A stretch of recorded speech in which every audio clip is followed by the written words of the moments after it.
International forum پہ جب اس طرح کی آوازیں اٹھائی جاتی ہیں تو ان کا فائدہ یا نقصان کیا ہوتا ہے؟ دیکھیں، اگر پی ٹی آئی کے لوگ یہ سمجھ رہے ہیں کہ اس سے فوری طور پر عمران خان کو کوئی فائدہ ہو جائے گا، تو ظاہر ایسا نہیں ہوتا.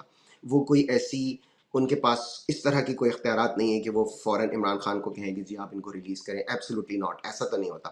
لیکن ہاں یہ ضرور ہے کہ وہ عمران خان تک رسائی مانگ سکتے ہیں.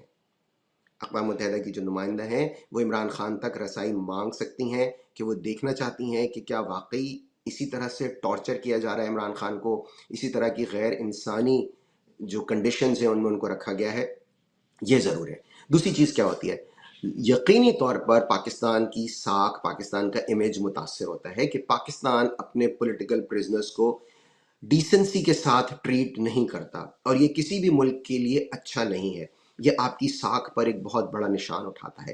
یہ ان ممالک میں ہوتا ہے جہاں پر ڈکٹیٹرشپ ہو، جہاں پر جمہوری اور شخصی آزادیاں نہ ہوں. وہاں تو یہ ایک عام سی بات ہے کہ کوئی بھی اگر حکومت وقت کے خلاف یا طاقتور حلقوں کے خلاف آواز بلند کرے گا تو اسے اٹھا کر جیل میں ڈال دیا جائے گا، غیر انسانی سلوک کیا جائے گا. لیکن وہ ممالک جن کا دنیا میں کوئی مقام ہے، جن کی دنیا میں تکریم ہے، ان سے اس طرح کی باتیں منسوب نہیں کی جا سکتی، اور اگر کی جاتی ہیں تو ان کا منفی اثر پڑتا ہے ان ممالک پر. تو اس لیے یہ کہنا کہ اس پٹیشن کو کوئی فائدہ نہیں ہوگا، اس اپلیکیشن کو کوئی فائدہ نہیں ہوگا، یہ بالکل درست بات نہیں ہے.